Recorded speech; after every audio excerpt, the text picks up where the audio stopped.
Vio que el gobierno avanza contra el derecho a huelga. En medio de un clima de creciente conflictividad, el gobierno de Javier Milei profundiza la ofensiva contra los derechos laborales. Para hablar de este tema estamos en comunicación con el doctor Alejandro Anania, que es de la comisión directiva de CEATRA, que es el Centro de Asistencia al Trabajo. Buenos días, Alejandro, Florencia y Leandro te saludan. ¿Cómo estás? Buenos días, Florencia y Leandro. Un gusto estar acá con ustedes y un saludo a toda la audiencia. ¿Se escucha bien? Se escucha perfecto, perfecto. Bueno, ¿cuál es tu opinión respecto a esta medida de entender que el derecho a huelga lo van a penalizar, digamos? Mira, es una línea más, es un recorrido en la misma dirección que viene tomando el gobierno, ¿no? El gobierno nacional, especialmente, que es un gobierno que alega de la boca para afuera defender la libertad, pero que en los hechos es contrario y a todo tipo de libertades, ¿no? Si uno puede hablar del derecho a huelga, que en realidad es la libertad sindical, cuando hablamos con propiedad, ¿no? Sí. eh, que está reconocido no solamente por nuestra Constitución, por nuestra legislación, sino por el derecho internacional. Ahora digo, esto no es lo primero que hace el gobierno contra la libertad. Lo primero que coartó de la libertad es las libertades políticas, porque lo que hizo fue, primero que nada, suprimir la libertad de manifestarse públicamente. Lo que quisiera dejar en claro, ¿no? Porque a veces estos temas son complejos de entender. Siempre en la Constitución hay de distintos derechos que en los hechos pueden llegar a tener conflictos. Por ejemplo, si hablamos de ahora la libertad política, ¿no? Está el derecho a manifestarse contra el derecho a circular, ¿no? Y el derecho a huelga, por un lado, con el derecho de las personas a tener determinados servicios, ¿no? Entonces lo que va a decir la Corte Suprema de Justicia en su doctrina pacífica, continua, sin ninguna opinión en contra de la misma Corte, es que todos estos derechos constitucionales hay que, eh, hay que interpretarlos de una forma que todos puedan tener un lugar, ¿bien? Quería empezar por ahí porque si no es difícil a veces entender de qué estamos hablando y en general estamos contaminados por discursos de muy baja calidad argumentativa, de muy baja calidad jurídica, que simplemente tienden a confundir y a manipular a la sociedad. Entonces, yo quisiera comentarles, primero que nada, el Poder Ejecutivo restringió las libertades políticas cuando impide las manifestaciones, porque la reglamentación que hace dice que apenas cualquier concentración de personas que disminuyera la circulación ya va a ser objeto de una represión policial, ¿no? ¿Y qué sucede con esto?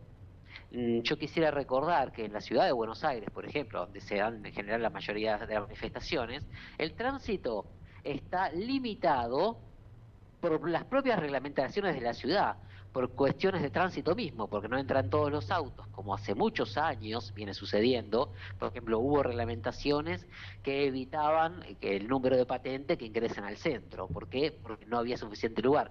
Proyectos de ley que han sido presentados por los mismos integrantes del PRO, que forma parte Patricia Bullrich.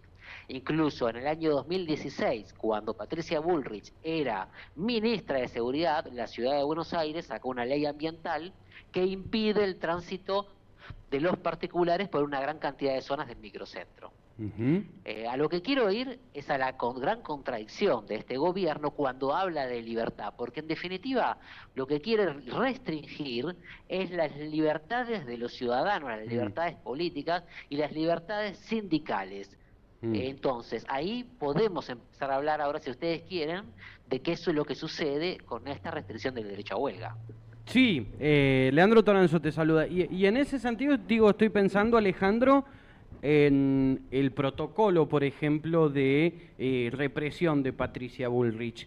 ¿Eso ya no es un avance en contra de las libertades, de la libertad de, bueno, justamente de manifestarse?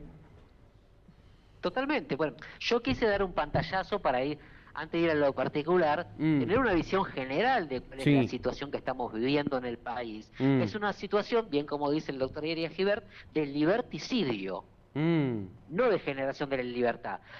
Bien, no nos olvidemos que en los hechos las paritarias están prohibidas. Claro. En los hechos, la Ujú. libertad de los organismos de empleadores, de los organismos de los sindicatos, está prohibida en cuanto a la formación del precio del salario, porque si no, no lo aprueba el gobierno. Entonces, yo quería dar un pantallazo, es un gobierno liberticida, y en cuanto a las libertades políticas que hacen a la democracia, y esto estamos hablando de libertad de expresión, libertad de peticionar a las autoridades, libertad de reunión, son todas libertades y derechos restringidos por la resolución 943 del Ministerio de Seguridad, que en este juego constitucional entre libertades políticas y libertades de tránsito no hace un equilibrio, sino que anula absolutamente el derecho político y la libertad política.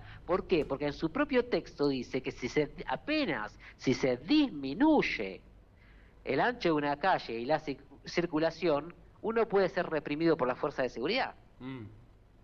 ¿Y jueces Entonces, y fiscales qué papel tienen en permitir esta situación, Alejandro? oh, me estás metiendo en un tema Bueno. que...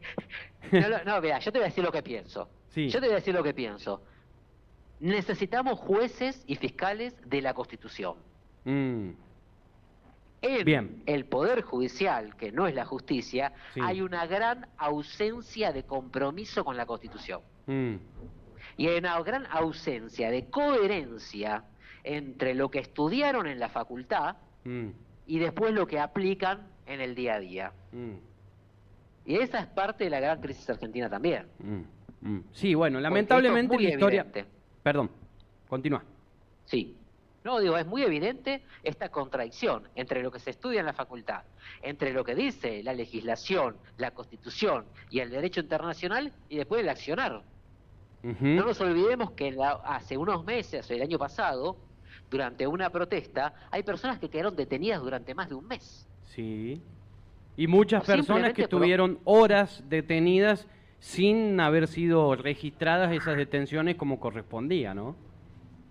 Con una total negligencia y con un total mal desempeño de los funcionarios policiales, ¿no? Pero bueno, siempre dejemos claro que la responsabilidad principal es política, porque es quien direcciona a las fuerzas de seguridad hacia una utilización irrazonable y inconstitucional de la fuerza pública. Bueno, en aquel entonces hubo una jueza porteña que ordenó las liberaciones, no me acuerdo quién fue, pero en ese momento esta incluso fue cuestionada por el gobierno, la jueza, pero yo digo, no es de extrañar la actitud del Poder Judicial en ese sentido. Digo, recordemos que en nuestra historia las diferentes composiciones de la Corte Suprema le dieron legitimidad a los gobiernos de facto, ¿no? Y mira, sin ir más lejos, ¿no? Bueno, la historia de 100 años es una historia breve, pero en 1930, la Corte Suprema, que con un Rodríguez Larreta, abuelo del quien fue intendente de la ciudad de Buenos Aires, justificó y legitimó el golpe del 30, y después sucesivamente, por acción o por omisión, se fue legitimando, ¿no? Sí, También sí, se los comieron una siguientes golpes durante constitución. la década del 60. Efectivamente. Bueno, esos son los problemas que tenemos, porque no son solo políticos, también creo que en el país tenemos problemas de orden institucional que hacen al mal funcionamiento y a la falta de apego del Poder Judicial a la Constitución. Entonces, bueno, por un lado tenemos las libertades políticas. Sí. Y yo digo, es evidente que quieren afectar las libertades políticas porque cuando ellos fueron gobierno de la ciudad de Buenos Aires, sacaron la ley de ambiente que restringía el tránsito en determinadas zonas. Es decir, es obvio que en las grandes urbes hay problemas ambientales, hay problemas de concentración de tránsito y que a veces hay que restringir el tránsito. Ahora, cuando esa restricción del tránsito individual la ponemos en la balanza y del otro lado está la democracia que se sostiene con las libertades políticas, bueno, es evidente que la balanza se debe inclinar hacia las libertades políticas. Si no, no nos podemos llamar demócratas, si no ya entramos en el fascismo. Claro. Sí, sí, o regímenes de partido único, regímenes de otro tipo, pero que no son democracias plenas. Exactamente, pero ¿por qué digo eso? Porque tenemos que ver no solamente el presente, la historia y el presente, como un proceso. ¿Hacia dónde estamos yendo? Es la pregunta, ¿no? ¿Y esto, ¿Hacia dónde estamos yendo si admitimos esta falta de libertad política? Y Alejandro, ¿vos pensás que tal vez estamos en una sociedad que está dispuesta a ceder libertades políticas por orden macroeconómico? Bueno, eso, las sociedades siempre ceden cuando se asustan y en sí mismo existe toda una teoría sociológica que es la doctrina del shock, Sí. por el cual se castiga muy emocionalmente y materialmente a las sociedades para que renuncien a sus libertades, ¿no? Sabemos que eso existe, es así, y que es un riesgo con los cuales podría configurarse, pero siempre en la medida que, bueno, que nosotros también aflojemos en concientizar, en hablar con nuestros vecinos, en tratar de tener una llegada a los demás. Y digo, ¿por qué hay que verlo como procesos? Porque no nos olvidemos que la ley ómnibus, cuando salió en su momento, que no tuvo al final éxito, también preveía que las reuniones de 3 personas o más tengan que tener una autorización administrativa. Eso es 1976. Ya si tenés que 3 personas para reunirse tengan que pedir permiso a las autoridades, ya estamos ya estamos en la coerción absoluta de las libertades políticas. Es decir, que eso fracasó, pero siguieron por este lado represivo. Sí, sí. Bueno, el orden jurídico de las naciones yo creo que tiene que trascender, ¿no?, a lo que es el partido político, la bandera política del tiempo. Y espero que en esa trascendencia, sí, está bien, por ahí tal vez los jueces se toman su tiempo, los fiscales también para accionar, pero yo creo, sí, que hay muchos actos de este gobierno que van a tener que ser revisados posteriormente por la justicia, ¿sí? Entre ellos el protocolo de represión, entre ellos, bueno, este nuevo blanqueo que se está postulando y diferentes situaciones que espero que aquellos estudiosos de la Constitución, aquellos comprometidos también con el orden jurídico, pongan el ojo sobre estas situaciones y porque está bien, bueno, terminará el gobierno de Javier Milei, Patricia Bullrich ya no será más ministra, pero va a seguir siendo ciudadana argentina y va a seguir estando sometida a nuestro orden jurídico. No tengan la menor duda que acá se va a hacer justicia. En este país se va a hacer justicia y este es un mensaje especial a quienes incumplen la Constitución, las leyes y el derecho internacional. Que no se olviden que tarde o temprano este país, los argentinos y las argentinas, vamos a hacer justicia. Claro. El otro tema que estábamos conversando es el tema de las libertades sindicales. Primer obstrucción de la libertad, que no solamente es sindical, sino que también es empresarial, que es el ponerle límites a las paritarias. Primer obstrucción de la libertad, porque además es un atentado contra la libertad de empresa, porque hay veces hay empresarios que necesitan pagar más para tener a sus trabajadores en condiciones de productividad. Entonces también es un atentado contra la libertad de empresa. Y en lo que hace a los trabajadores, han introducido por la ventana de una reglamentación de las cuestiones de la marina mercante, en un decreto, que es el decreto 340 del 25, que da para otra charla, ¿no?, que habla sobre el régimen de la marina mercante, aparece sin fundamento alguno una reglamentación que lleva el derecho a huelga a casi su inaplicabilidad. Digo, sin fundamentación, porque yo me tomé el trabajo de leer el decreto 340 y en su fundamentación habla de todas las cuestiones de la marina mercante, que yo soy medio que ahí no es mi área, pero no dice nada del derecho a huelga. Es decir, que esto primero que nada está en contra del principio de no regresividad, que es un principio de derecho internacional que pone con de una manera muy excepcional y de muy muy fuerte justificación si hay que restringir algún derecho. Es decir, si algún gobierno dice, mira, este derecho yo lo voy a tomar y lo voy a regular y va a ser un poco restringido, de acuerdo al principio de no regresividad, el gobierno tiene que dar una muy buena fundamentación y sólida bueno, la pandemia fue un caso, ¿no? Para poder hacerlo. De eso. La pandemia fue un caso de ello, ¿no? Claro, hubo restricción, pero estuvo fundamentado en una realidad que nos sobrepasó. Después uno puede decir, mira, se hizo bien, se hizo mal, pero eso fue con el diario del lunes. Claro. Eso fue con el diario del lunes. Ahora, este decreto que habla sobre el régimen de la Marina Mercante introduce, sin fundamentación, restricciones a la libertad sindical. Eso también no solamente está en contra del principio de derecho de no regresividad, que es un principio internacional, sino en contra de nuestra propia Constitución, que en el artículo 28 establece el principio de razonabilidad y la adecuación de medios implementados a los fines constitucionales. Bien. Eso no se puede abordar de otra manera que no sea con una expresión concreta de los fundamentos. Cuestión que, por supuesto, está absolutamente ausente y lo que en este decreto, y lo que demuestra es que están tratando de embarrar la cancha y que por lo menos ahí sí tienen el mismo sentido contrario a la libertad que las libertades políticas.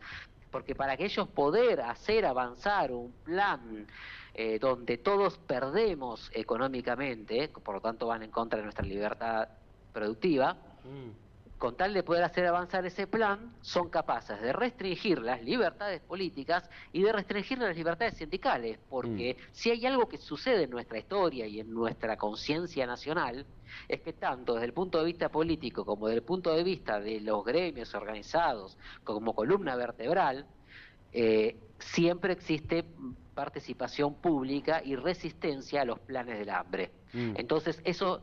Veamos el plano general también. Ellos van en contra de la libertad política y en contra de la libertad sindical porque lo que no quieren es que a través de los mecanismos normales de una sociedad haya oposición a un plan de destrucción de la industria, a un plan de destrucción del trabajo, a un plan de destrucción del poder adquisitivo, tal como lo manifestó expresamente el presidente Milei, que quiere destruir el Estado.